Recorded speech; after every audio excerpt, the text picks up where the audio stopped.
presentas a un individuo joven, fresco, no contaminado con los intereses políticos, que viene de la empresa privada, que hizo una labor interesante en la Asamblea Legislativa. Bueno, esa moderación, el trabajo territorial comenzaron a rendir fruto. Y me parece que el tercer elemento importante fue que él hizo algo que la mayoría de los candidatos no hacen. Estudia tu electorado y determina quién es tu electorado, quiénes son los que pudieran votar por ti. Daniel Noboa tiene 35 años. Él le apuntó al target menor de 35 años. Entonces, mientras Luisa González hablaba de Correa y el correísmo, es decir, del pasado, Daniel Noboa hablaba de futuro.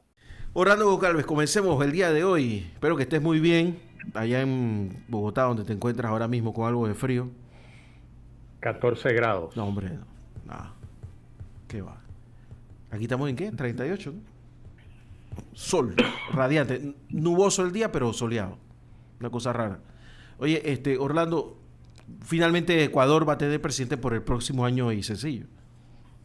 Año y medio, hasta mayo de 2025, tal cual lo vaticinamos la semana pasada, en la videocolumna de la semana pasada. eh, Era claro para mí que Daniel Noboa lograba ganar la elección, ah, con más o menos el 52, poco más del 52% de los votos, sacándole casi 5 puntos de diferencia a Luisa González. Así que comienza una nueva era. Es un Daniel Noboa, hijo del multimillonario Noboa, dueño de una de las mayores bananeras del mundo y de buques y barcos de pesca y siembra de camarón. Así que es un individuo estudiado en Harvard, en Nueva York, en Washington. Él hizo la maestría de gerencia de campañas en George Washington University, y me parece que aprendió la lección. En la videocolumna de la semana pasada hablábamos un poco de que parte de su secreto, hubo tres elementos a mi manera de ver que marcaron esto. Uno, el trabajo territorial que venía haciendo desde que fue electo diputado a la Asamblea. Era su primera experiencia, fue electo diputado, estuvo presidiendo eh, la comisión relacionada con temas económicos, pero se montó en un plan territorial, en visitar a la gente, en escuchar a la gente, en estar al lado de la gente. El segundo término fue la moderación en todas sus intervenciones. Nunca fue estridente. Y fíjate que los debates que por lo general no logran mover la aguja, en este debate donde él participó en la primera vuelta, me refiero, él hizo dos cosas impactantes. La primera, fue el único que se presentó con un chaleco antibalas. Eso ya marcó un precedente y marcó fue un simbolismo muy poderoso, el presentarse con eso, y encasilló a hablar de dos temas: seguridad y empleo. No habló de más nada, mientras que los otros candidatos se atacaban. Entonces, la moderación en su discurso, y el enfoque en dos temas y no salirse de ahí, me parece que le dio resultado. Y su moderación inclusive llegó cuando pasa a la segunda vuelta. Cuando le tocaba atacar a su contrincante, lo hacía con mucha moderación y mucho respeto, con mucha altura. Y eso marcó una diferencia en un país que viene de una serie sucesiva de crisis, que una tensión social enorme. Presentas a un individuo joven, fresco, no contaminado con los intereses políticos, que viene de la empresa privada, que hizo una labor interesante en la Asamblea Legislativa. Bueno, esa moderación, el trabajo territorial comenzaron a rendir fruto. Y me parece que el tercer elemento importante fue que él hizo algo que la mayoría de los candidatos no hacen. Estudia tu electorado y determina quién es tu electorado, quiénes son los que pudieran votar por ti. Daniel Noboa tiene 35 años. Él le apuntó al target menor de 35 años. Entonces, mientras Luisa González hablaba de Correa y el correísmo, es decir, del pasado, Daniel Noboa hablaba de futuro. Entonces, la pregunta que uno tiene que hacerse es, bueno, ese electorado menor de 35 años, ¿le interesa el pasado o le interesa el futuro? Evidentemente que le interesa más el futuro. Entonces, conectó rápidamente por ahí y hizo buen uso de tanto de TikTok como de Instagram, sin hacer payasadas, por cierto, con contenido absolutamente pensado, bien estructurado, que respondía a una estrategia clara de cómo conectar con ese segmento electoral. Bueno, y ahí tenemos el resultado próximo, bueno, presidente electo y será presidente hasta mayo de 2025, donde tendría la oportunidad de postularse a la reelección. Atención con eso. Entonces, puede ser interesante, veamos cómo lo hace en este año y medio. Por lo pronto, en su discurso de victoria, habló de que dado el corto tiempo había que hacer ajustes radicales desde el primer día. No quedó claro cuáles son esos ajustes.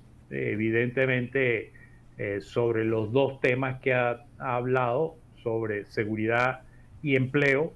Entonces, en seguridad me imagino que va a haber un cambio importante en la política, que hasta ahora no ha funcionado ninguna de las estrategias que el presidente Lasso planteó. No ha tenido el mayor de los éxitos, así que le toca a Novoa hacer un giro importante.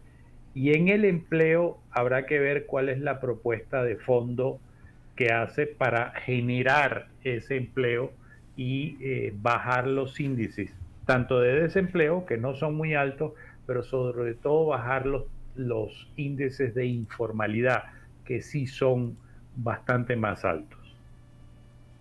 Sí, yo estaba pensando que una de las cosas que más le ha hecho daño, le está haciendo daño a los países, y sobre todo latinoamericanos, es que si tu liderazgo tiene problemas de salud,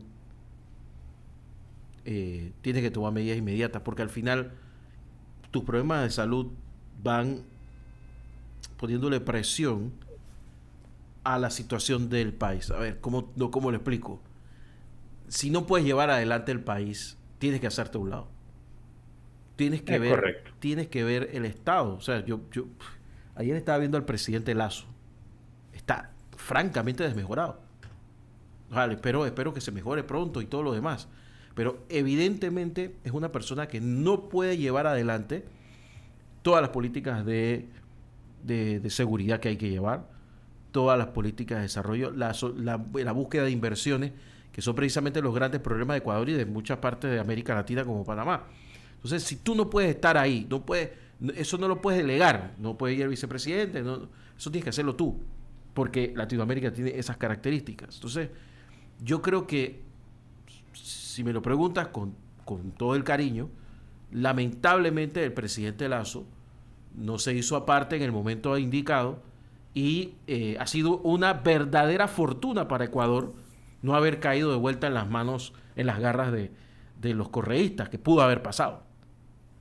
Bueno, en las elecciones regionales que tuvieron a principios de año, pues el correísmo avanzó Claro. y logró importantes plazas electorales. Por eso se preveía que esta elección atípica, con una campaña formal de 7 días, no lo fue en el fondo, pero la campaña comenzó al día siguiente que Guillermo Lasso, el presidente Lasso, firma la muerte cruzada, la disolución de la Asamblea y la renuncia de él. Entonces, ahí comenzó la campaña, pero se preveía que esa fuerza podría tener resultados electorales a nivel nacional. ¿Por qué no los tuvo? Es la pregunta que debería hacerse el correísmo. Sí. Entonces, a mí me parece, cuando hablas de lo local, el alcalde, el gobernador, es el que está más cerca de la gente y es el que puede intentar resolver problemas del día a día de la gente. Entonces, evidentemente, ante un gobierno nacional, como el caso del presidente Guillermo Lasso, que venía haciendo agua, que no daba pie con bola en materia de seguridad, que en su afán de disminuir el Estado, etcétera, etcétera, comenzó a tener problemas a nivel de base. La gente no veía soluciones. Bueno, en una campaña territorial, quien ofrezca soluciones al día a día te puede ir bien. Y eso fue lo que hizo el correísmo. Y el debate no era Correa anti-Correa. El debate era, oiga, con Correa teníamos hospitales, teníamos carreteras, teníamos empleo, teníamos educación, escuelas, etcétera. Entonces eran cosas más palpables. El debate Correa anti-Correa no tenía tanto peso. Hacía una comparación. Pero una cosa es lo regional y otra es lo nacional. Llevas a lo nacional y tratas tú mismo de enfocar el tema de el anticorreísmo y el correísmo, divides a la sociedad, parte de su estrategia, le funcionó en la primera vuelta, por supuesto que le iba a funcionar, pero lo limitó a Luisa para la segunda vuelta. ¿Qué hizo Noboa de diferente? Con su moderación hizo que todos los que votaron en segunda vuelta, que no votaron en segunda vuelta por Luisa González, pues dijeran, bueno, la alternativa para parar al correísmo es Noboa. Entonces, se enfocaron sobre Noboa. Entonces, hay una diferencia entre las elecciones territoriales y las nacionales, y esa lectura me parece que no la tuvieron clara en el lado del expresidente Correa. Se equivocaron en serio. Pero ¿Sí? bueno, se equivocaron. Simple. Y lo que lo salva del desastre es lo que tú acabas de decir, que le había ido bien en las municipales y que ahí tienes una fuerza importante, ¿no? Claro, ahora hay que ver, una cosa es ganar la elección, pero otra cosa es ahora que eres gobierno, bueno, qué resultados vas a dar. Claro. Con la misma vara que van a medir a Daniel Noboa, están midiendo o van a medir a los alcaldes y gobernadores que fueron electos. Exactamente, Bueno, ahí los va. están midiendo porque ya se encargaron. Allá iba, porque ahora tienes un presidente que lo más seguro es que se reelija, salvo que sea un desastre increíble, lo más seguro es que se reelija y fácilmente. Entonces, ya estamos hablando de 6 años. 5 años y medio. 5 años y medio. Entonces, en esa situación, y yo fuera un alcalde correísta y voy a estar 5 años y medio. No, venga acá, señor presidente, vamos a sentarnos. Y les manda una postal a Correa donde esté. Y se acabó. Pero bueno, Orlando, no quería dejar pasar el tema de Guatemala. Sí. Yo acá hablando con Diego, que es de allá, y con otras personas, entendía que lo que estaba pasando en Guatemala tiene mucho de lo que tú has hablado, sino casi todo, de que son problemas autoproducidos. O sea, yo saco a la gente, yo destrozo todo y después salgo a decir, quiero que vuelvan y dejen de hacerlo. Y todo el mundo dejó de hacerlo. Yo creo que este señor está jugando con fuego. ¿Cuál de los dos? Bueno, yo pensé que solamente uno estaba jugando con fuego, que era Yamatei. Ok, estamos bien. Es que hay gente que dice que esto es provocado por Arévalo. No, diles que no saben nada. Electo. No, diles que no saben nada. Que sigan oyendo a Taylor Swift y que se queden con las Swifties. A ver, Orlando, tú ganaste las elecciones. Ya. Si tú ganaste las elecciones, no tienes que hacer nada. Tienes que sentarte a esperar a la banda presidencial. No tienes por qué sacar gente a la calle. No tienes que hacer nada. Lo que tienes que dejar que te dejen en paz. Claro, pero el tema es que el presidente Yamatei, como tú bien dices, está jugando con fuego.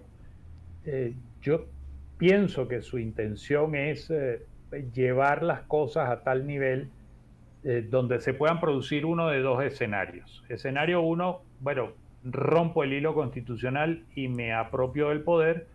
Escenario 2, no rompo el hilo constitucional, pero dada la presión que yo ejercí, negocio para que no me toquen. Este fin Claro. de semana circularon varios videos donde un asistente del presidente Yamatei, y dicen eh, públicamente en todos los medios que es la pareja del presidente Yamatei, fue sacado a gritos y a empujones de una iglesia en Antigua Guatemala, y hasta la mamá de este señor fue sacada a gritos y empujones. Entonces, hay una situación de tensión muy, muy grande.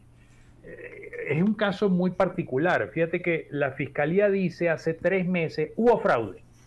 Bueno, puedes tener la presunción, pero como ente investigador te toca probar que hubo fraude. Claro. Bueno, han pasado 3 meses y no han logrado probar el fraude. Secuestraron las actas que proclamaron, con los resultados que proclamaron a Bernardo Arévalo como presidente electo, pero no han podido comprobar el fraude. Claro, pero con las actas secuestradas durante todo este tiempo, cuando aparezcan, si salen modificadas, ¿qué credibilidad va a tener eso? Pero es que además el tribunal ya lo proclamó. El señor tiene un papel del tribunal que dice: usted ha sido electo por el pueblo de Guatemala presidente para el periodo tal a tal.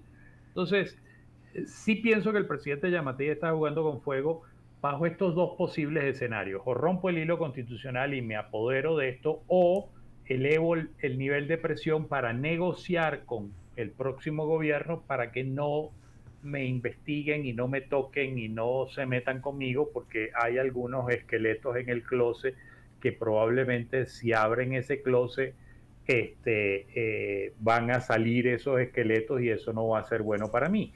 Entonces, es una situación muy complicada, la tensión está, la gente se sigue movilizando, sigue habiendo protestas pacíficas, todos los colectivos se han unido, pequeñas cámaras de actividades comerciales se han sumado a esto, algunos diputados y alcaldes de cada provincia han comenzado a actuar en bloque, indistintamente de que son de distintos partidos, a decir: oiga, ya basta, este señor fue electo, punto, vamos hacia adelante. La gran cámara que agrupa a los empresarios todavía no se ha terminado de manifestar. La Unión Europea, los Estados Unidos, la OEA, la ONU, todo el mundo se ha manifestado. La OEA está en Guatemala tratando de negociar una transición pacífica y Increíble. ordenada, cosa que Increíble. hasta hoy no se ha dado. Pero es que fue una elección clara y además el tipo ganó por paliza. O sea, no estamos hablando de por 1000 votos.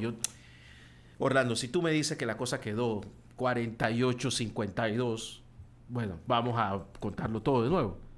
Pero Claro, fue como 3-1, 2-1, una cosa así, fue una bestialidad. 2-1. 2-1, entonces ahí no hay nada que recontar. Y hay que entregarle la banda presidencial. Lo que tiene que hacer Yamatei es adelantar esa entrega e irse corriendo donde se va. Pues. Bueno, eso sería un escenario quizás lo más benévolo para Guatemala y los guatemaltecos, pudiera ser esa una alternativa, pero yo conozco al presidente Yamatei desde hace unos 15 años atrás, lo conocí hace 15 años, tuve trato con él, y conociendo un poco su carácter, dificulto que él suelte eso. Él va a estar hasta el día, no sé si es el 2 o el 3 de enero, que hay el cambio presidencial. Hasta ese día él va a estar. Qué barbaridad, pobre Guatemala. O sea que todavía esperan varios meses de incertidumbre. Sí, sin duda. Mi percepción es que este problema va a seguir hasta diciembre. En diciembre se va a diluir por la fiesta, el Día de Muertos, que es un día especial para ellos, va a bajar un poco, vuelve a intensificarse, pero después, entrando en diciembre, por efectos de Navidad y Año Nuevo, eso se va a diluir y habrá una transición muy desordenada probablemente. Bernardo Álvarez tendrá que entrar con la escoba a barrer y a ver qué le No, dejaron. entrará a ciegas, ¿no? ¿Perdón? Lamentablemente entrará a ciegas. Así es, totalmente. Oye, Orlando, quiero aprovechar los últimos 5 minutos para preguntarte sobre el nuevo candidato a vicepresidente de Ricardo Martinelli. Primera pregunta. eh, ¿Afecta la campaña que Marta Linares se haya bajado? Y dos, ¿afecta la campaña que haya subido a José Raúl Mulino? Para nada, no importa quién ponga el expresidente Ricardo Martinelli en la papeleta que lo acompañe, no importa. Pone a la señora que sirve el café en la sede.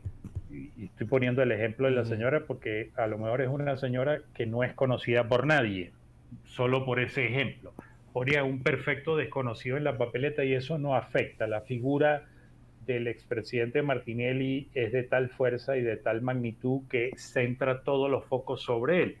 Entonces, no hay, eso no afecta. Lo que pudiera estarse pensando, así como pensaron y analizaron todos los escenarios como lo planteó el expresidente Martinelli, bueno, el objetivo era dejarnos correr y entonces en, en noviembre bajar a Marta bajo el argumento de que no podía, bla, bla, bla, y entonces ya yo no podía inscribir candidato a vicepresidente, entonces no podía correr porque la papeleta no estaba completa. Quizás lo que se está buscando con esto es previendo la posibilidad de que si no lo dejan correr a él, entonces traten, si es que los lapsos dan y si es que se puede modificar, eh, pueda entonces colocar a la señora Marta Linares como candidata presidencial si no permiten que Ricardo Martinelli corra. Eso es un posible escenario. Reitero, no importa quién ponga en la papeleta, si él corre, la figura es él, el que tiene los votos es él, el que arrastra es él, el que tiene el financiamiento para hacer la campaña es él, el que tiene los recursos es él, así que no afecta para nada. Mira tú. No estoy de acuerdo contigo, estoy de acuerdo contigo. Tiene dos problemas. El primero es que su candidatura no está en sus manos. Y segundo, que en el caso de que la justicia panameña se enrede, a ver, lo normal, me dicen todos los abogados de este país, que eso termine por años ahí enredado y hay montones de casos, ¿no? Montones de casos de ejemplo. Pero al final del camino es poco probable que si ese fallo llega a resolverse en las instancias, sea a favor de él. Es Entonces correcto. sí tiene que poner un vicepresidente dispuesto a indultarlo. También eso es posible. Él lo dijo de manera clara, o sea, no ha habido nadie más leal, más serio, más formal, que ha estado siempre a mi lado y tal, que Raúl Mulino. Entonces, ese escenario es factible. Lo que sí te digo es que si José Raúl Mulino termina de presidente de la República, yo conozco a varios políticos en Panamá que deberían estar preocupados. Sin duda, es un señor con un carácter muy fuerte, con ideas muy claras. Muy Para claras. él las cosas son blancas y negras, Muy claras. no existe la escala de grises, entonces probablemente no estarían muy cómodos si el señor, inclusive si el señor es vicepresidente del país. Sí, sí. Y la otra cosa es que tiene muy buenos contactos en casi todas partes. Sí, Entonces, eh, como tú dices, no suma ni resta como casi todos los vicepresidentes, que es lo que viene, ¿no? Porque yo estaba hablando esta mañana de los vicepresidentes de Torrijos y de Lombana. Creo que a estas alturas ni le sumarán ni le restarán. Bueno, dependiendo de quién sea, podría restarles, pero no creo que le sumen nada a ninguno de los dos.